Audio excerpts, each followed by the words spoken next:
Paul Schexnayder. Welcome to In My Shell. All right. Awesome. Thank you. Yes, I would like to know, what do we need to understand about your background that made you want to pursue a career as an artist? I mean, the background, I grew up in New Iberia, Louisiana, and went to an all-boys school, and we had no art at all. Oh. And so I really didn't do any art, or I didn't paint until college. But my senior year, I took a yearbook class, and so I got to draw all the little sections, So that was my, introduction, I guess, into some drawing and seeing it on the page. But, I always drew a lot at home. But like I said, I didn't paint until college, and, it was so intimidating. I went to LSU. Intimidating when, the first project in the painting class was, okay, here's the subject. You have 2 weeks to complete it. And I was like, okay. And so, and then on top of that, you had to put it all up on easels in front of the class and then talk about them. And that was such a hard thing to do. But it was a different learning style, of teaching.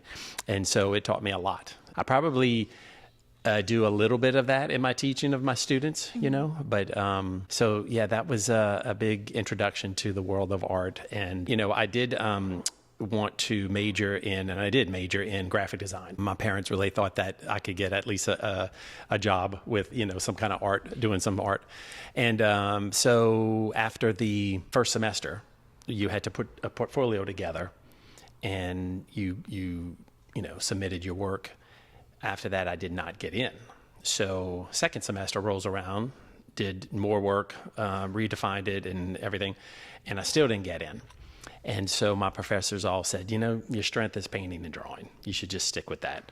So I did. And so I had a BFA coming out of LSU, and that's what I'm doing now, along with other stuff. But yeah. Okay, so that's interesting. You grew up in New Iberia, didn't really have art, but you found your way because you were interested in passion. Yeah, it was kind of, it was kind of like the only thing I was good at, and I really enjoyed it. And I loved, I am still kind of caught in that different world of graphic design and art.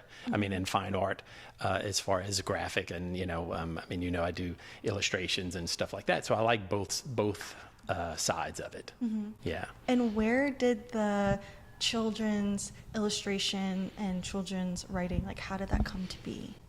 I always liked to write. It wasn't serious or anything, but, I kept lots of journals and stuff like that. The illustrations came in when I moved back home, graduated from LSU, moved up to the Boston area and taught there for 4 years. And after that, I really wanted to see if I could make it as a full-time artist. So I moved home, and I said, I'm going to give myself 1 year to move home and see. And I've been here ever since. But during that time, someone asked me to illustrate one of their books, and I did, and it was great because, at that time I was really painting a lot of narrative paintings of the South Louisiana culture and customs and festivals and things like that. It kind of made sense. And then more and more people asked me to do that. So I probably have done about maybe 8 books. And up to that point, I think I did about 5. And then I thought, well, I should probably write my own stories and see if I can. And that's when I joined a group,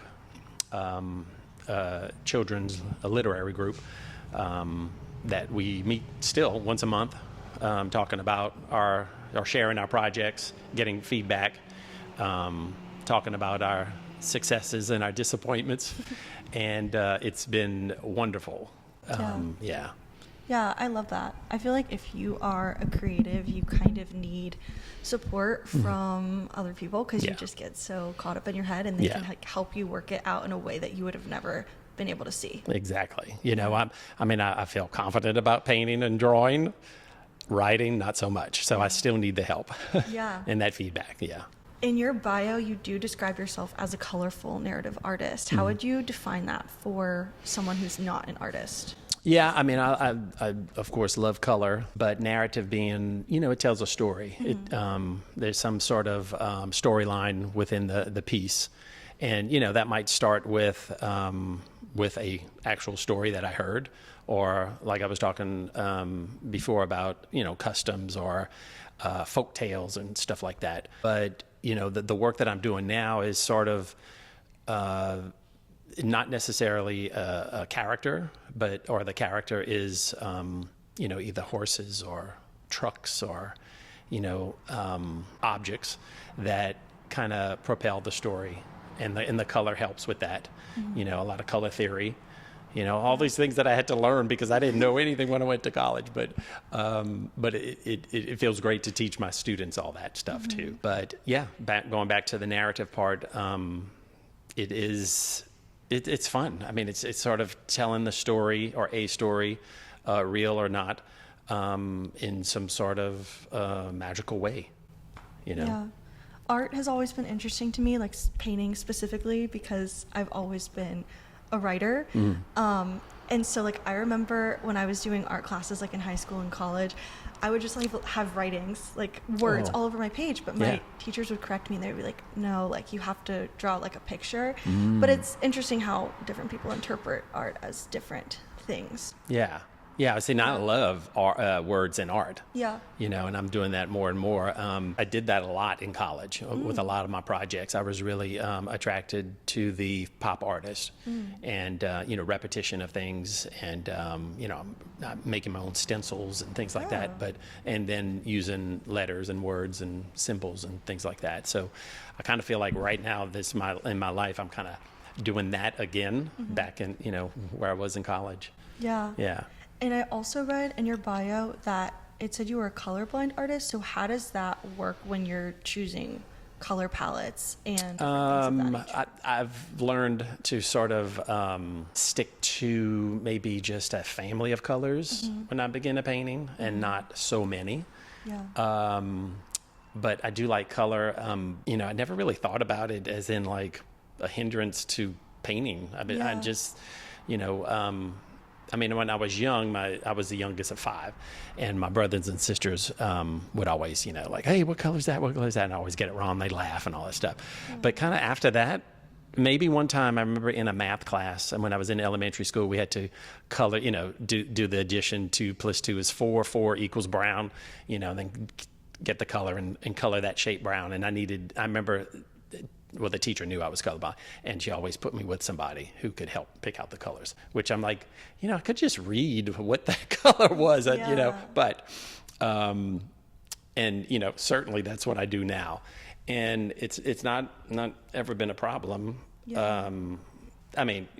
Personal paintings might have been a problem. I remember doing one painting, and I wanted to do a deer, and I never do like a realistic deer, but I was going to do that for my boys, and so started painting the deer, and I added some gold to it because I wanted like this golden hue, And so I paint the whole thing, and I bring it home, and I show my boys, and they're like, "Oh, it's nice, but the deer's green." Oh. So I had to go back and kind of put in some brown. And so, but it looks kind of cool because there's like a little green in it. So that, that tells the story, right? It's a little narrative. But I think in choosing my paints, and I mean like out the buckets and everything, I do have to read them because my confusion or whatever with color blindness comes in with any of the dark shades. Yeah. So if it's a dark green, say a phthalo green and a burnt umber brown, those are too dark, and I can't really make them out, and I really have to read and make sure I'm picking up the right color. Yeah. Same thing with dark blue and purple, just got to make sure. Yeah. But I've learned a lot. Yeah. No, I like what you said about it not being a hindrance, because like it's not like you have it to compare anything to. No, and I never even thought about it. Like after that, never even thought about it. Even through college, I never even thought about like, gosh, I'm colorblind doing this. It just never was anything until much later, that I even talked about it because I didn't think it was a big deal, yeah. And since we're here in your studio, there's like so much to look at. What is your favorite medium when it comes to painting? Is that the right way to phrase it? Like, I use acrylic. Okay. Always acrylic. I did maybe a couple of paintings in oil at LSU. Okay. But the fumes and the oil and the mixing and waiting for it to dry just did not work with me. I'm pretty impatient when it comes to painting. I want to do it, get it up on the wall and look at it. Okay. Kind of like instant gratification. And so acrylic works, and that's why I use a hairdryer to dry it even quicker, especially because, if you're going to do layering, it speeds up the process. But so, I mean, in the beginning when I started painting, I painted a lot on found objects. I remember when I was living in the Northeast, people would throw out their storm windows. And I'd go and grab those. I'm like, I could paint on these. They're already framed, and I could paint on the glass and everything. Oh. And so I'd paint on the front of the glass and the back of the glass. And then I learned that was like an old tradition of painting, like in reverse. And so they'd only paint on the back.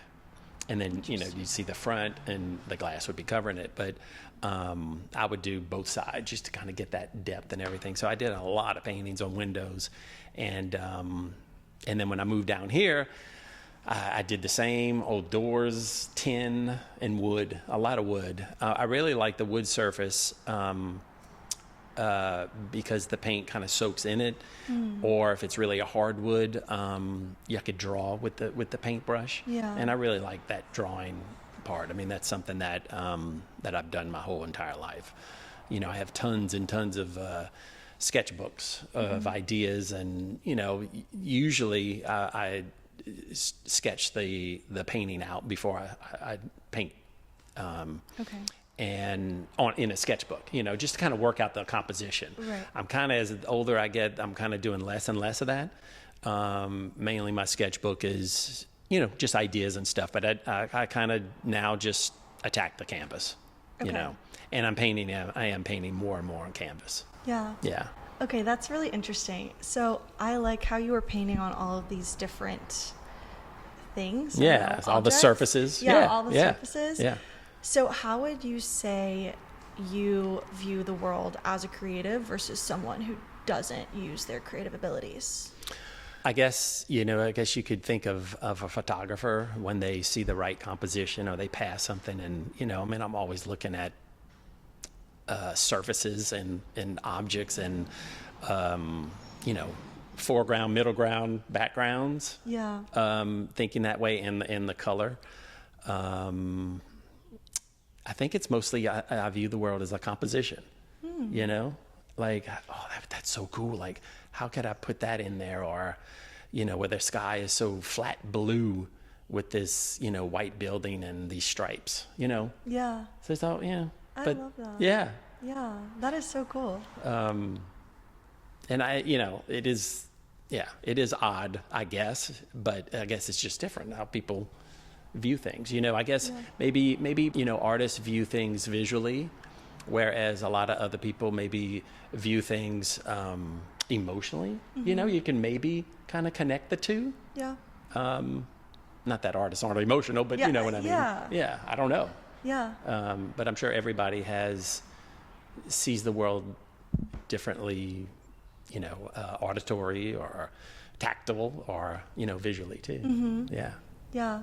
And when you're creating, when you're like in the zone, whether that's painting or writing, what does your atmosphere look like? Two different things. Okay. With painting, it's got to be loud music, and I'm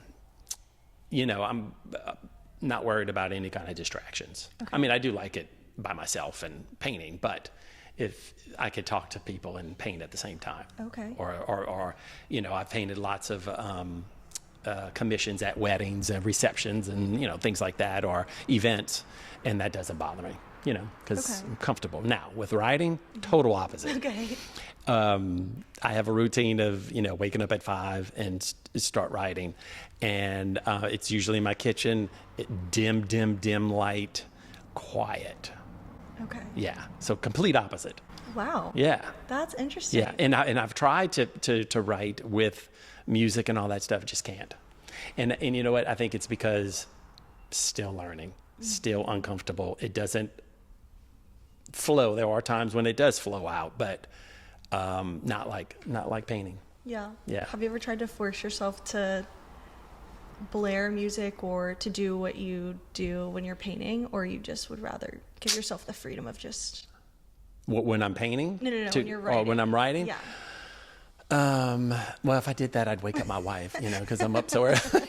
But I don't know. No, I haven't. No? I haven't. I mean, I've tried a little bit, Yeah. just have some background music on. But no, I need the quiet. No. Yeah. I agree. I get it must be a different part of my brain that is touching maybe that creativity or just that thing. But, I still think of writing as a little bit academic. And because, to me, it's more academic than painting as far as structure. Mm-hmm. And maybe it's just because I don't have 30 years plus of writing, Yeah. And let me just say this. I think of writing as a hobby. Okay. Yes. And I think I do it for two reasons. Because I didn't go to school for it, but also when I have a lot of stories and children's books that I've written and sent to agents and all that stuff, trying to get an agent and all that, and tons of rejections.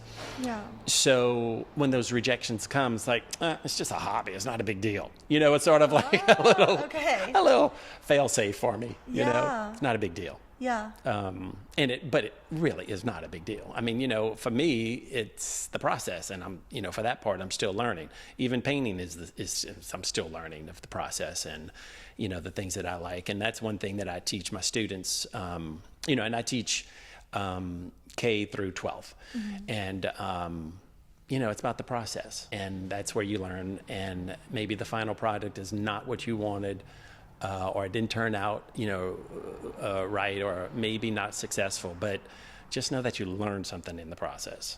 Those mistakes, those little things are going to help you on the next one. Yeah. Yeah. I like that perspective. And it's good to have multiple hobbies, and that language, I feel like, is so important because it is a safe space for you at the end of the day. Yeah. But it's a lot of fun. I mean, I really enjoy writing. I mean, it's just totally different, but it's relaxing, and then it's like, oh, that's so cool, and like, and I think I kind of get hung up sometimes on like, well, this is a fiction character. I can make that person do anything and go anywhere, but so I'm learning to be a little more freedom and, give my character problems and, difficulties to overcome. And that's one thing, like I'm writing something right now, and I need to remember that. Like I need to beat him up a bit. Yeah. Or he gets beaten up just because that's human. That's real. Yeah. So, yeah. Still learning. Yeah. Still learning. Yeah. And with The Adventures of Boudin Boy, so cute. You've done the picture books, but Boudin Boy is an early reader. Yeah, first one. Your first one. Mm-hmm. So what was the creative process like transitioning from a picture book to that one? Let's see. Well, I wrote the story, or I had the idea for the story, and I wrote it out, and I was thinking it could be a picture book. But the more I wrote and wrote, it got to be way too long. It was like maybe 4,000 words. Yeah. And so I'm like, well, I don't know what to do with this. This is maybe probably at least 5 years ago I wrote it.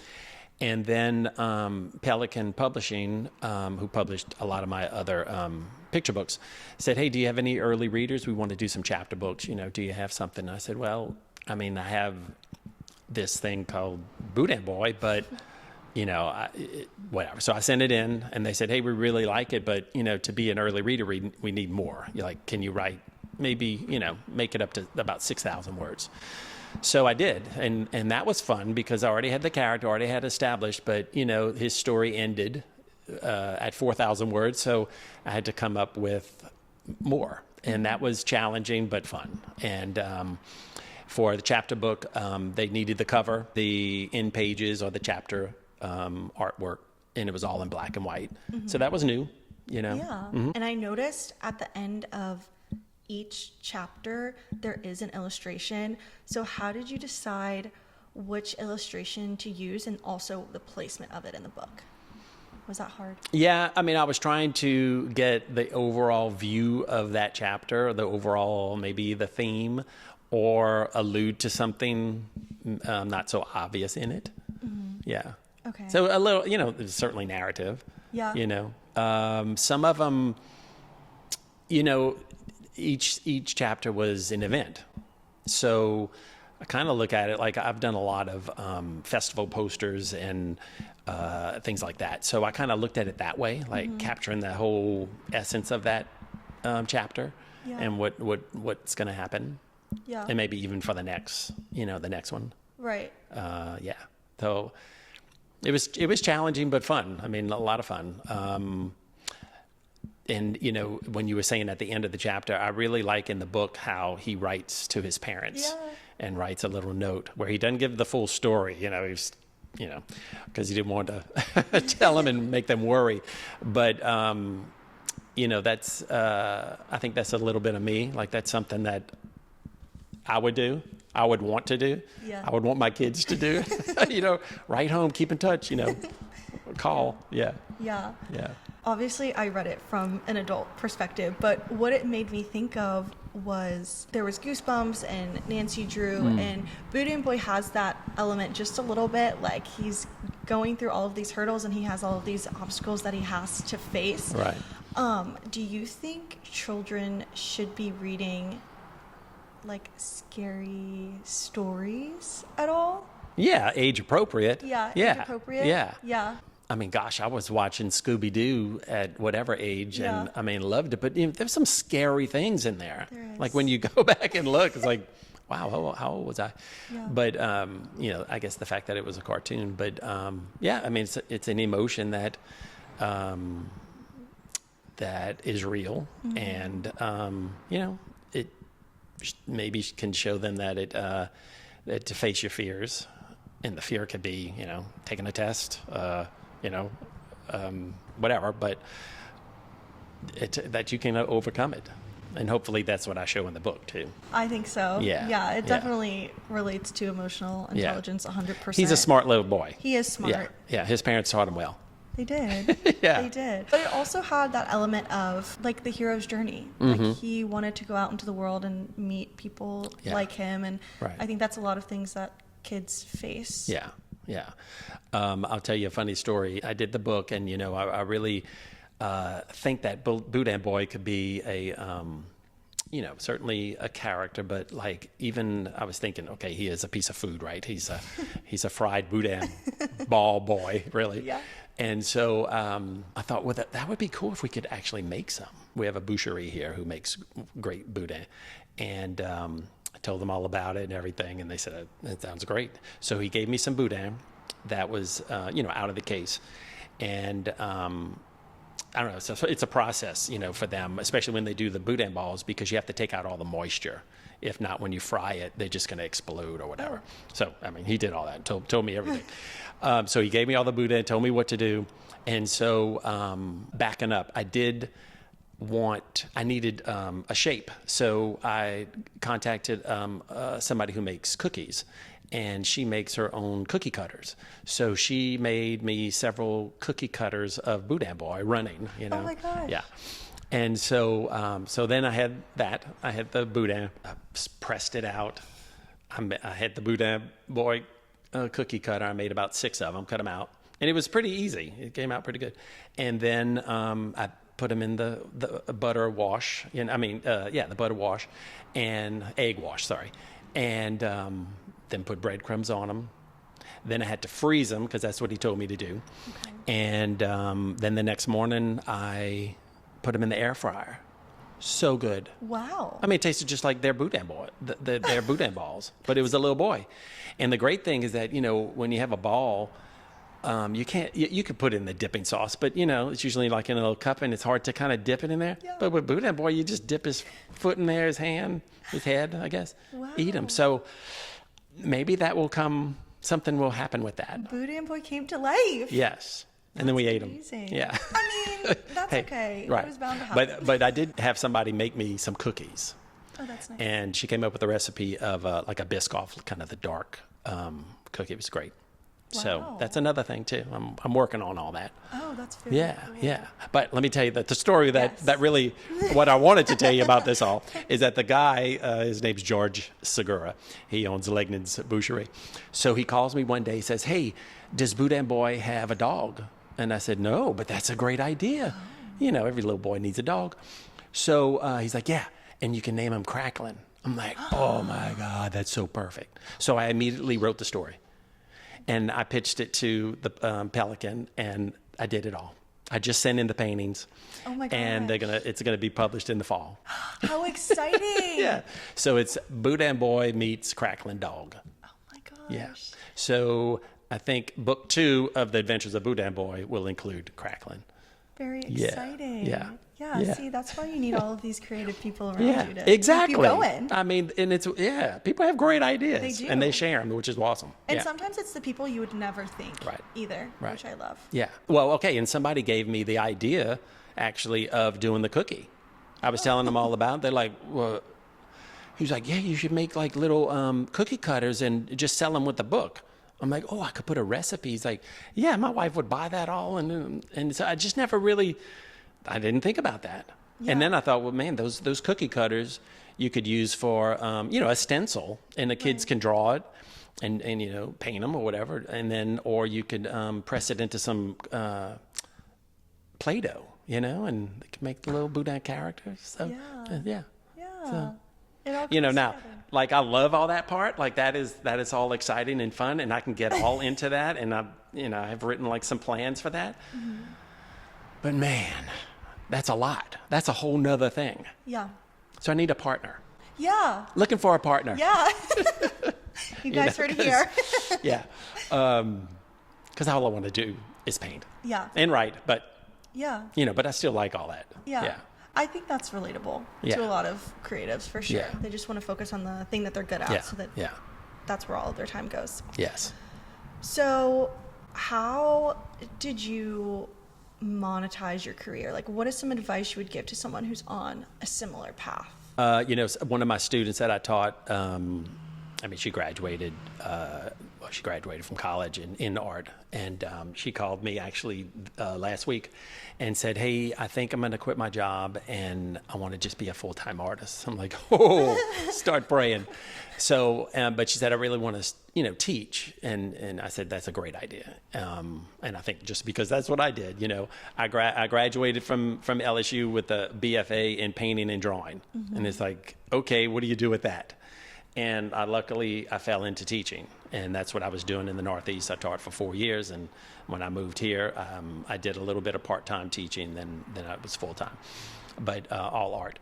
And so I told her, I said, "That's a great idea." I said, "That is where you can have sort of a stable income for that." And then she said, and I do some commissions. I said, "That's another avenue too, certainly." Mm-hmm. And so just do as many events as you can, get your name out there. People need to know what you do. And that you're always available for that kind of commission thing. Mm-hmm. And then, little by little, you start you participate in some art fairs or art shows and stuff like that. Yeah. Mm-hmm. Prints or one way that I got into monetizing things, and, people can't always afford, a $5,000 painting, but, $75 print of it works. So I did a lot of that, and it gets your name out there. A lot of things I told you earlier about doing festival posters and entering contests and things like that. It gets your name out. Yeah. So getting your name out there is like very key. Right. And now it's so much easier-ish, although there's lots of competition and lots of noise or whatever on social media, but I mean, it's free. Right. You can monetize that, but it's you can get it out there much easier and quicker. Instant. Yeah. Yeah. I like that so much too, just going into that a little bit about instant feedback. When I talked about that, I love to paint quick and put it up on the wall, and and so I'll throw up a painting up there and ask for feedback about it. As well as, mostly I do this, I've been doing this for a while, at least twice a week. I'll put up a painting and I say, "Name this painting. This painting needs a title. Name it." And that's so fun. Oh yeah. And then the great thing is that there's so many good titles that I'll write those down and say, I'm going to do a painting just based on that title, you know, or just that idea, you know. So it's been great. I'm going to have to use that for my own. My own social media. That's a great idea. Yeah, because it's audience participation, and then I'll pick a winner, and you know. Oh, nice. Yeah. Sometimes it's really hard to choose. Yeah. You know, so then I just go by maybe just all the likes, like which one kind of got all the most likes or something. Right. But yeah, it's a lot of fun. And since you've been teaching, what is one thing you've learned about yourself through teaching? I think. Well, hopefully that I am a good teacher, and I think I am. I know, you know, certainly now than ever because I have 30 plus years. But I think relating to students, trying to get them at their level, assessing it. You know, I teach a lot of young kids that I teach in the talent program. So these kids are, they have to submit a portfolio, take some state tests to get into the program. And once they're in till they graduate. So I love having the new kids because we do, you know, a lot of drawing projects, and I kind of can see where their level is. And so that's a lot of fun to figure that out and where to push them. One thing that I always do, most of the kids that come in love to draw, and that's their strength, that they think. And they don't like to paint, or they've never painted before, like, oh no, I can't paint. So I make them paint. Yeah. And, but we do it gradually, you know, teach them about color theory and do a little project and then move on. But, you know, usually the majority of those kids end up loving painting and paint. Now, they don't ever lose their drawing ability, you know, because they have just such natural raw talent, which is amazing, that I don't think I had. I mean, I think I could draw things and look. I mean, I think my strength is imaginative, narrative work. Realism, I mean, I can do it. I've done it because I had to in college, but that's not my strength. And most of these kids can look at something and perfect it.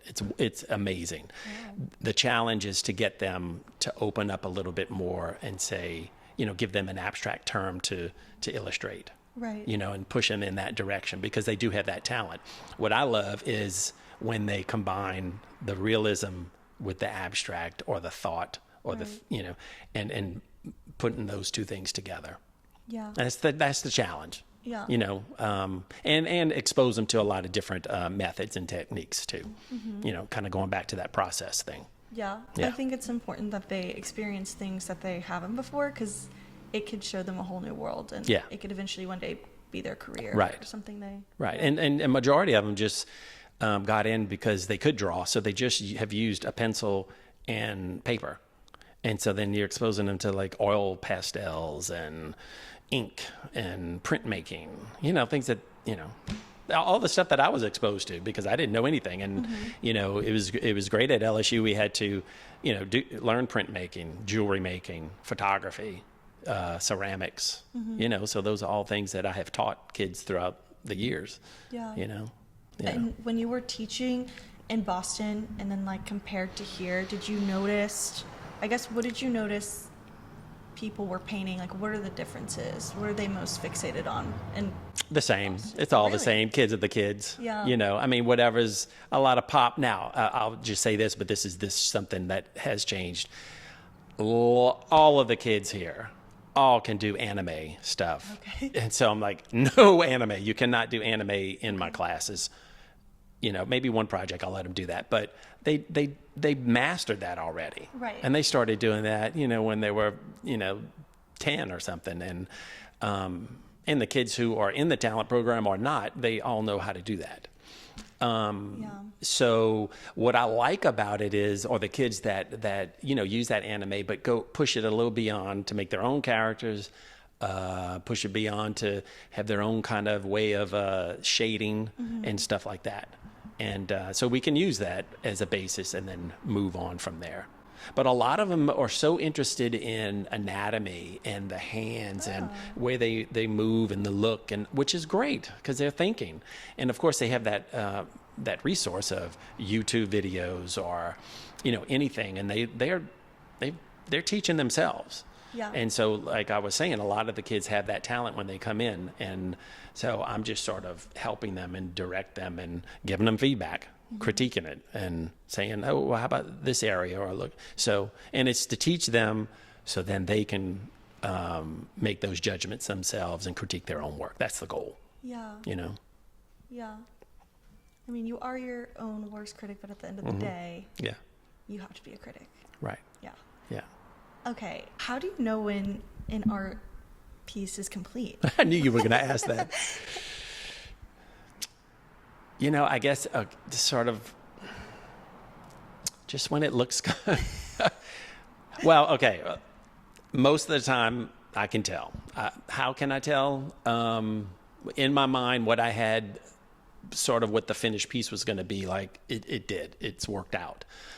Now, a lot of times, a painting will hang around for a while, in the gallery in my studio, and it's like, I might have another idea, and this might be 2 weeks or a year, and it's like, oh, I need to fix that painting, or I can paint back into it. And I've been doing that for a long time, painting over paintings, and not necessarily wiping it all out, is to keep something of that tones, under drawing and painting in there, and having that come out, or you could see through it. And so, but that's just kind of my style, is to have those layering. So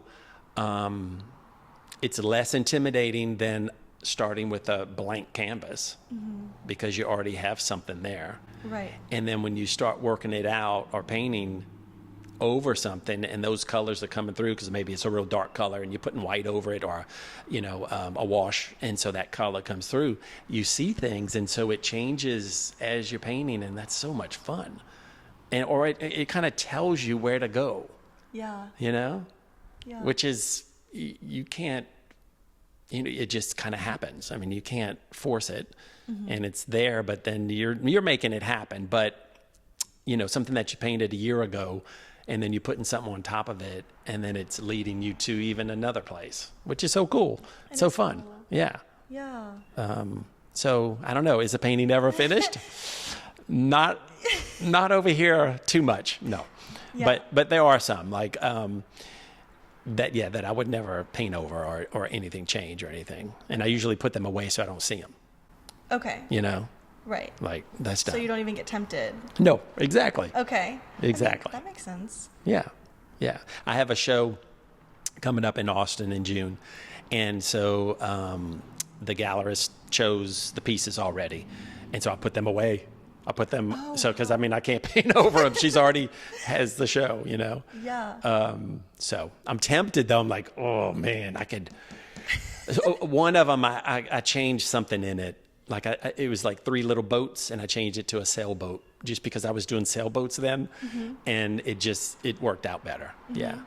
So there's one piece in here that is for the show, and I'm like, I might have to change that little piece. We'll see. Yeah.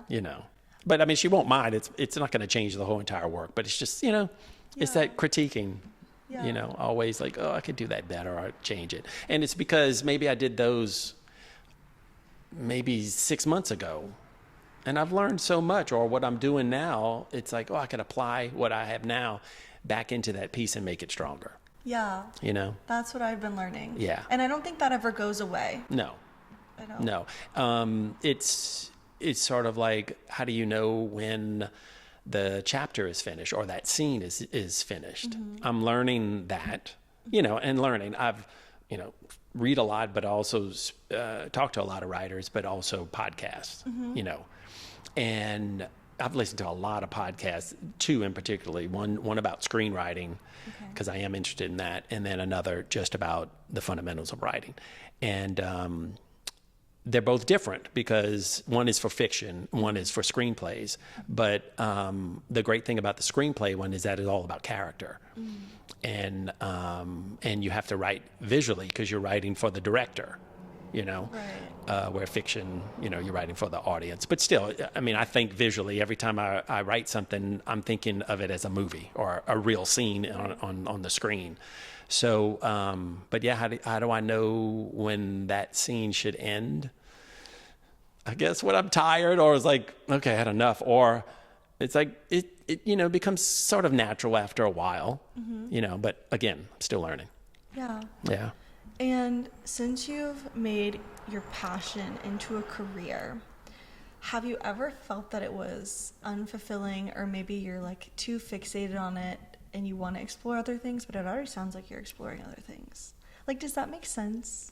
Yeah. Okay. I'll just tell you this. I don't know if it relates, but, I had been teaching for 13 years in the parish, and then I quit and I sold Aflac insurance. Okay. For like 2 years. And I'm kind of a people person. I know a lot of people, and I have no problems or whatever. I thought I wanted to do something different.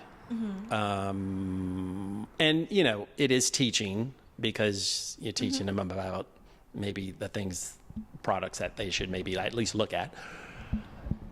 But after a year and a half, the school board called and said, "Hey, we need you for maybe half of the year if you want to do it just part-time." And I said, "Well, yeah, I could do that. I could do that, and then I could still, sell Aflac part-time or whatever." And then they said, "Okay," and that was done, and it worked out, but I really missed it. Yeah. And so I stopped selling insurance, and I've been back for 10 years. Really missed that whole culture of being around students and teaching. Yeah. Yeah, and the projects, and probably the routine. I miss the routine. I am very structured because I need that structure. Yeah. And with Aflac and selling, it's like I didn't have to check in with anybody. It was all myself, and I had to go and start at 7 and finish at least by 5. That was different. Yeah. From 8 to 3, where I really, teaching is kind of natural for me, and I'm, I know it. I can do it. So, but I miss that structure because. I do have classes to go to, students to see, reports to write, that office manager skills that you have to have. And that, with the opposite of the creativity, helps me. Yeah. Because that's one thing that I've been experiencing, is there's nothing I'd rather be doing than podcasting. Yeah. But now I'm like, okay, well, like, this is a goal that I've achieved and like I've fulfilled. So like, what else is out there? I might want to have a bookstore. I might want to, so sometimes I just get so caught up in my own head, and I have to remember that I can also allow myself to do other things and point my creativity into other directions. Exactly. That's okay. Yeah. Exactly. Because you're still hopefully stimulating that creativity part. Yes. And using it. Yeah. No matter what you do, even if you're selling insurance. Yeah. Gotta get creative with it. Right. I saw that you had some work featured in Roots and Revival, which is a show or an exhibit. Yeah, it was an exhibit last summer in Texas. Yeah. I don't know. I think I came across their call for artists for this show last summer, or probably a year ago. And the work that I was doing then was somewhat narrative. It like Roots and Revival, it just sort of like, I think what I'm doing now could fit. And so I submitted 3 pieces, and one of them got into the show, and it really was a confidence booster of what I was doing then, and some validation, and gave me the even confidence to keep going with that work. And it was different work. It was, not my usual, probably, and maybe not that sellable, say, to my market here. Okay. Which is always a good thing, to stretch yourself and to push yourself. Yeah. So to do it, and then to be, in that show, because I think they only had maybe 25 artists out of 100 and something. But that has been great. And one of the great things that came out of that was the night of the show, there was another gallery opening. This was in Lockhart, Texas, which is south of Austin. There was a gallery that just opened that night also in Austin that I had heard of. And I talked to the owner, and she said, well, yeah, if you can come by and, see. And so I did, and I showed her one of my pieces, and she said, okay, we'll keep talking and everything. And now I have a show there in June. That's exciting. So that was that whole thing, just, putting yourself out there type of. And look, I've done other juried things where you send 3 to 5 pieces and, been rejected. Yeah. So just got to do it. Right. And I've learned, like everything, it's all subjective. It doesn't mean that your work is not good. It's just not good for that juror right there for putting the whole show together. Yeah. Because they have their idea of what they're looking for, especially, let's just say with that title, Roots and Revival. Well, if that piece doesn't sort of fit that mission, then it's not going to work, but there's tons of other opportunities out there. Yeah. So I think that's good for people to hear, because they're going to get rejected. Oh, yeah. And that's okay. You just have to keep pushing forward. Right. Right. And in terms of like having your work being displayed at an exhibit, like what does that mean? I'm kind of nervous about it. Okay. All right, because I haven't had a show like this in a long time. Okay. Because I've had this gallery for 17 years. Okay. And I'd say in the last year is kind of when I've been putting myself more out there. And I think it's too because my wife and I are empty nesters. So, the kids are in college or working. So it's like I have a lot of time, and it just is a good time. But I am nervous about it because I think it's going to be like maybe 15 pieces. Oh, wow. It's a 2-person show. Okay. But that's a lot of pieces. But I am excited about it because, I've seen the work up here. Yeah. But to be in there as just a gallery, this gallery is a gallery, but it's also a studio, and a lot of the artists work in here and stuff. Right. And so this is a real clean, pristine, awesome gallery. Okay. So I can't wait to see, and of course, hear the feedback. Yeah. Yeah. And are family and friends going to be able to see it? I hope so. Yeah. Yeah. I think, family members for sure. Yeah. Some friends might be coming too. Well, that's awesome. But I think it's really cool, and I tell this to my students, that, you're in your studio and you have an idea, or you're driving around like we were talking about earlier, and you see something, it could be a sign, a word, or a composition or whatever, and you get an idea for something, and then you go in your studio or anywhere and paint it or draw it. Right. And then, you like it, it turns out fine, and maybe you put it out there, and then somebody wants to buy it. Yeah. Like, that is amazing. It is. Still amazing. Yeah. And then they're going to have that piece, hopefully forever, or give it to someone, for even longer. And that an idea that you had by driving by a building and gave you an idea that is now sitting in somebody's house, that they are enjoying it too, and maybe even coming up with a different idea than what you had. Like, that's wild. Yeah. Yeah. It's very impactful, because you're making a difference on someone's life. Yeah. I know, just something that you just had, just a little idea. Yeah. Looking ahead, do you see yourself exploring other genres besides children's literature, and maybe exploring something else? Yeah, well, I'm actually working on a fiction novel right now. Oh, wow. I mean, I did one, and that was the first one to kind of learn a lot with and mess up on, and it's still not, it's done. I mean, it's 70,000 words, so I am happy about that. I wanted to write the screenplay for the idea. Okay. But I'm like, well, you know what? If I write the screenplay and it's great, and it does happen, so, then we need the book. So I'm like, let me write the book. So I finished the whole story, and I do want to write the screenplay for it. But, in the meantime, I'm writing this other story. It's about a detective in New Orleans. Okay. And it's going well. I think I'm up to 40,000 words. But man, when I hit that 30 mark, I'm like, I don't think I wrote for like 2 weeks or so. I was like stuck. Yeah. And I've never gotten stuck. Not stuck. Like I knew the ending. I just didn't know, I don't know enough. Yeah. So I got unstuck.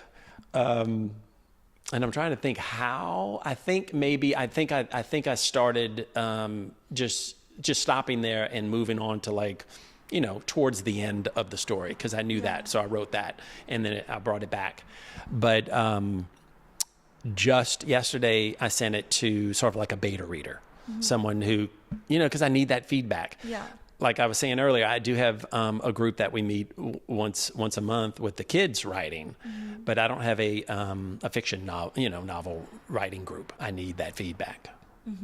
And what I want to know is not necessarily proofing and all that stuff. I mean, that can be taken care of, but more, does the characters make sense? In the beginning of the story, did I mention something and then never talk about it again? I need to kind of see that, because you need to be removed from it, or, hear that. It's kind of like a painting. You do the work and you're painting it right here. Right. And I've learned this through those critiques at LSU, and I tell my students, okay, now back up away from it. Look at it. Really look at it. Yeah. Because that's how everybody else is going to see it. But, you see it a lot better. Now, with the phones, I always take pictures of my paintings as I paint them. Because for some reason, looking at it on the phone, it's so like you could see things. I mean, I guess it's the same way of putting it up, but you're right there. And, I can see where my eye is going. I'm like, well, is that where I want the viewer's eye to go? Or do I want to highlight that? Or, oh, that's too dark, or I don't even know what that is. Like, I got to define that. And so it's self-critiquing, basically. And so I do tell my students to do that. Certainly back up and really look at it. They're not supposed to have their phones, but I'm like, if you have your phone, take a picture of it and look at it, because it helps. Right. Because you're seeing it in a whole different format. For them, I'm sure, and myself, it's almost like you're seeing it on Instagram or it's in a post. So you have a different mindset, when you're swiping and you're like, what is attracting you to that? Or why did you stop? So when they're looking at it that way, they're looking at it maybe in a different view of like, oh, I just did this. Right. Objectively, I guess. Yeah. So it's technology is good. Yeah, technology is good. When it's good. when it's good, when you're not addicted to it. Right. Stephen King in his memoir on writing. Oh, love it. Great one. Fantastic. Great. I need to write it. I need to read it again. Yes. Yeah. But like he says that, like, in order to essentially do your best work, you do have to step away from it, put it down. Yeah. Go run. He doesn't say that, but I mean literally anything else other than what you're doing. No, it's true. So, maybe those 2 weeks of me not, I never really thought about that. That was good. Yeah. Yeah, maybe it was a good thing. Because I'm kind of on a roll-ish, Yeah. But it's fun. It's a lot of fun. Yeah. I saw that you presented in the New Iberia Film Fest in 2022. Is that right? Yeah. Okay. What was that film about, and what was that experience like? Well, I wrote some children's books that are unpublished, and there was one or two that were wordless, and so I thought, well, it can make a short little film, and so one of them. I made into a film called Salty Duck, and it was, the characters' expressions and all that stuff kind of brought you through the whole story. Yeah. And then the other one I did was just I had an idea of this story about what if when we were born, we knew the date that we were going to die. Oh. And so it took you through this story of these couple, and she's given birth, and then we learn that, like, on the birth certificate, it says when you're gonna, when you were born, and then of course when you die. Oh. But like, well, how am I gonna do that? Like, I need actors, I need sets, I need the camera, I need all that stuff.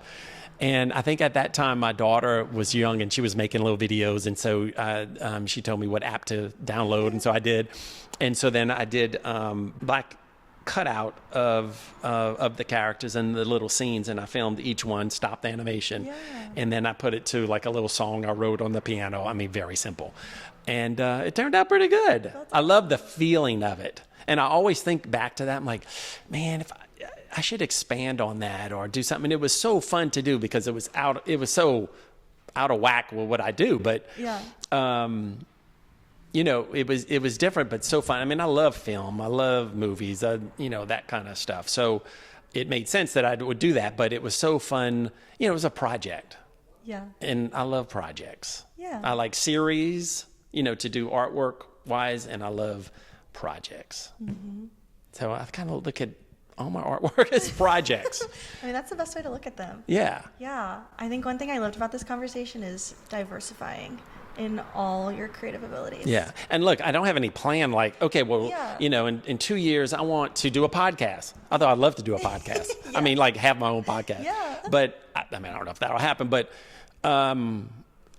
just things take you and, you know, opportunities come up, or like this film festival. I'm like, well, what can I do?